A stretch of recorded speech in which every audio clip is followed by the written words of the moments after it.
ايه؟ ماوي مبدل شكله أسطورة البحار والرياح، سيد الرجالة. معلش قطعتك. الفيلم الانيميشن الجديد من ديزني اللي هيتعمل له نسخه لايف اكشن هو فيلم وانا، والاعلان بتاعه خلى ناس يمكن تكون كتيره مش متحمسين للفيلم الصراحه، بعد حتى ما شفنا شخصيه ماوي شكلها عامل ازاي.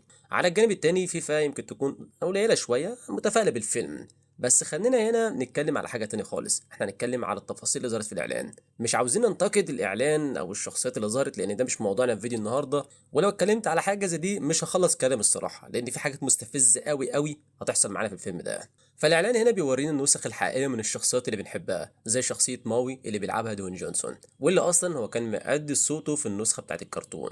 الاعلان هنا مليان اشارات للفيلم الاصلي.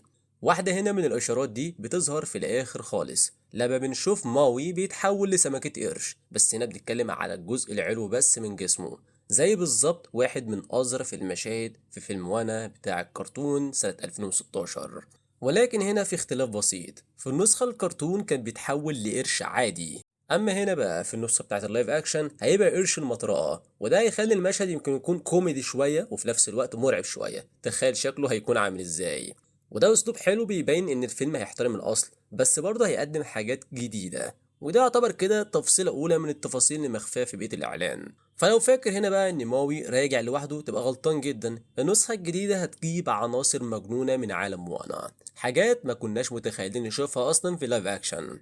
ومنها هنا الشخصية بتاعت ميني ماوي، وده عبارة عن وشم سحري على جسم ماوي، شكله زيه بالظبط بس عنده شخصية لوحده وبيتحرك على جسمه وبيعمل كمان حركات كوميدية كتير. وأحلى حاجة إن الشخصية دي أصلا مرسومة جوه عالم الفيلم، فهتفضل بنفس شكلها الكرتوني حتى في اللايف اكشن، وده بيخلينا نفتكر ان السلسله بدات كانيميشن. في نفس الوقت المشهد اللي ماوي بيعرف نفسه فيه بيقول ان بطل الرجاله، وبعدين هنا بيضيف انه بطل الستات كمان. فلما موانا بترد عليه بشكرا بطريقه سخريه شويه، هو بيرد عليها بالعفو بس بنغمه ملحميه كده كانه بيقول حاجه عظيمه جدا. واللي خد باله من اللقطه دي هيعرف انها اشاره لاشهر اغنيه في الفيلم الاصلي، اغنيه يور ويلكم، واللي بصراحه كانت اغنيه جامده جدا في الفيلم الانيميشن، واللي ماوي بيغني فيها عن انجازاته الخارقه، زي انه مثلا سحب الشمس وقربها للارض بالخطاف بتاعه. الاشاره للاغنيه في الاعلان بتزود الحماس اننا نشوفه بيغنيها مره تانية في النسخه الجديده، واتمنى بصراحه ان هما ما يغيروش فيها حاجه علشان خاطر هي كانت جامده جدا في النسخه الاصليه، فلو حبوا هما يحطوا التاتش ممكن يخربوا كل حاجه حرفيا. وعلى كل الحاجات دي بلاش هتاف وكفاية. شكرا. بالمناسبة دلوقتي أخيرا شفنا الشكل بتاع دوين جونسون كامل وهو في دور ماوي، بعد ما الصور القديمة كانت بعيدة ومش واضحة كمان. الوشوم بتاعته شبيهة جدا بالنسخة الأصلية، ودي حاجة الجمهور كان مبسوط بيها من زمان، بس اللي مش ناس كتير خدوا بالهم منه إن الوشوم دي مش مجرد رسومات عادية. الوشوم اللي على جسم ماوي مش حقيقية أصلا، ولا حتى وشوم دائمة، دي في الحقيقة عبارة عن أجزاء صناعية لابسها دوين جونسون زي بدلة كده، وبصراحة شكلها واقعي جدا لدرجة إنك ممكن ما تاخدش بالك إنها مش حقيقية. فأيا كان، وأنا عارف رأيك من قبل ما أسألك السؤال ده، بس أنت إيه رأيك في دوين جونسون وهو عامل شخصية ماوي؟ من أكتر الحاجات المستفزة الصراحة في الإعلان. أيا كان، في شخصية تانية برضو لفت نظر ناس كتير، وهي طبعا الديك هي. واضح من دلوقتي ان هيبقى مجنون بنفس الدرجه اللي كان عليها في فيلم وانا، كل المشاهد بتاعته بتبينه بنفس العيون الواسعه التايهه، ودايما بيعمل عكس كلام وانا، ودي حاجه ديزني اكدت عليها كمان لما نزلت مشهد ليه وهو بيقع في الميه وكمان بيتم انقاذه بمعجزه، وده كان برضه بيحصل كتير في الفيلم الاصلي اكتر ما موانا نفسها كانت مستحمله. ومن احلى هنا الحاجات في الفيلم الاصلي كمان كانت المعركه ضد الكابوريا العملاقه، اللي بيحب طبعا يجمع الكنوز والحاجات اللي بتكون بتلمع. والحلو اننا شفنا شكله في النسخة برضو الجديدة، طبعا مش معمول لايف اكشن زي البشر لانه وحش ضخم جدا، فتم تصميمه بالجرافيك السي جي اي باسلوب مزيج بين الكرتون والواقعية زي اللي شفناه برضو في الافلام بتاعت سونيك، ونتيجة شكلها يمكن تكون حلو. ايوه احنا بنتكلم على فيلم واقعي بس الاشكال دي كرتون، بس مش هنعمل نفسنا مصدقين. ولحد دلوقتي يمكن يكون ممتع شوية ان احنا نشوف الشخصيات اكتر لما الفيلم ينزل في السينمات. كان في نظريات برضو على الانترنت بتقول ان الريميك هيضيف احداث جديده كتير، وممكن يخلص في نص القصه وتكون المعركه الاخيره ضد العقباليه العملاقه دي، وكمان نسيب مواجهه تيكاي لجزء تاني. بس هنا بعد الاعلان يعتبر نفى الكلام ده، لاننا شفنا موانا ومواوي وهم بيجروا جنب جزيره مليانه حمم بركانيه، وطبعا تيكاي نفسها ظهرت وشكلها مرعب وضخم زي ما كانت في الفيلم الاصلي بالظبط. وبصراحه حتى وانت عارف النهايه بتحس بقلق على موانا ومواوي، بس ملحوظة هنا، ممكن النهاية مثلا ما تكونش نفس النهاية القديمة، ممكن الريميك يكون أظلم شوية وممكن حد فيهم يموت، ليه لا يعني، أو حتى يعني تكون حاجة شبيهة إنه يموت. طيب هنا بالنسبة للخنزير اللي يسمى بوا، هو بيقدم هنا على إنه كيوت جدا ولسه بنفس اللطافة في النسخة الجديدة، لأن الجرافيك نقل الشخصية من الكرتون لواقعية بشكل ممتاز. يعني هو تقنيا لسه انيميشن بس شكله واقعي جدا يخليك تحس انه حقيقي، وما تدققش قوي على كلمه واقعيه دي علشان خاطر يعني هم بالنسبه لهم كده خلاص ده واقعي. فمن الواضح كده معانا من الاعلان ده ان هو مش بس شكله لطيف، لكن كمان في مشهد في الاعلان نفسه بنشوفه مع موانا وهم ماشيين على البحر، وده يمكن يكون معناه انه ممكن فعلا يرافق موانا في الرحله الجديده، مش زي النسخه الاصليه اللي ما كانش متواجد خالص طول الرحله بتاعت موانا. بس الاغلب ان المشهد ده ممكن يكون مجرد اعاده لتكييف اللحظه اللي موانا بتبحر فيها لأول مرة وبياخد القرب فيها ضربة بسبب بوا. كمان في حاجات جديدة هنشوفها زي مثلا الكاكامورا والسفينة بتاعتهم بتاعت القراصنة الضخمة دي، احنا شفنا طبعا شوية منهم في الإعلان التشويقي قبل كده، لكن الإعلان الجديد ورانا كتير عنهم.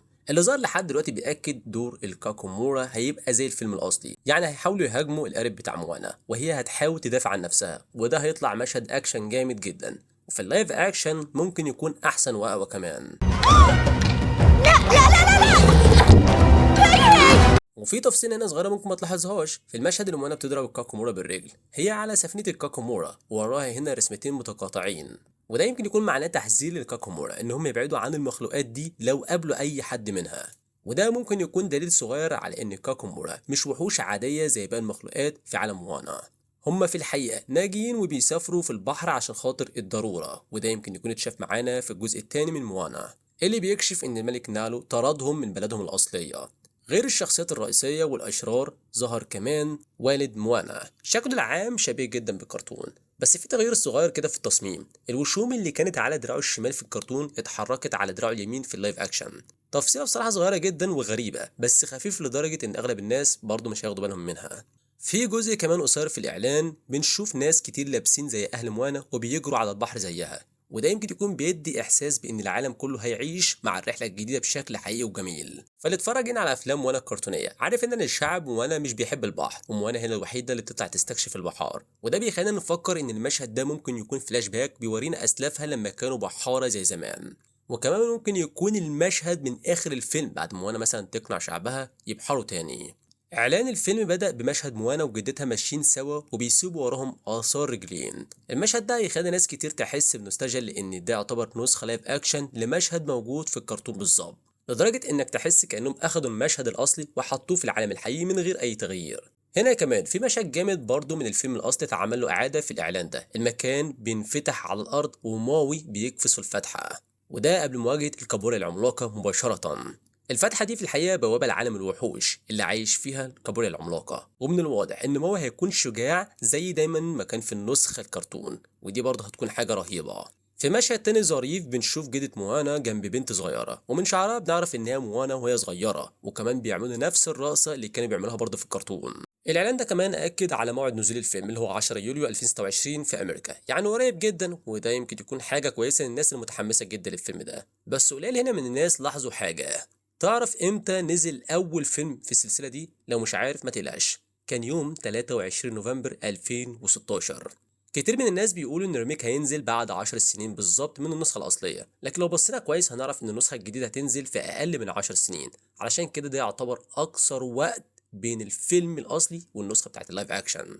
كمان هنا تصميم شعار الفيلم يمكن يكون كويس، زي دايما اسم موانا مكتوب كانه مكون من الميه، وفي النسخه الجديده الميه معموله بجرافيك CGI بشكل 3D، وده بيوضح الفرق الكبير بين النسخه الجديده والقديمه، كل حاجه هتبقى واقعيه اكتر بكتير. ففي النهايه هنا بعد الاعلان ده والناس اللي اتفرجت على الاعلان، انت متحمس فعلا للنسخه اللايف اكشن دي، ولا الافضل ان احنا خلينا مع الكرتون فقط، بلاش نعمل ريميك للنسخه بتاعت الكرتون؟ فايا كان بدل الاعلان ده نزل يبقى خلاص الفيلم جاهز وخلاص، بدل حددوا ميعاد برضه نزول الفيلم، فالفيلم المفروض هينزل كلها كام شهر ونتفرج عليه. بس انا من دلوقتي بصراحه مش متفائل خالص بالفيلم ده، خصوصا بعد شاك دون جونسون، مش عاوز بصراحه ان انا اعلق كتير على الموضوع ده علشان خاطر يعني لو اتكلمت في الموضوع ده هفتح كتير قوي، فبلاش. فبس كده، لو وصلت لحد هنا بقى اول مره على القناه ما تنساش سبسكرايب شير كومنت لايك عشان يوصلك كل جديد اول باول، واشوفكم الفيديو اللي جاي. سلام. انتي طيب عجبك صوتي؟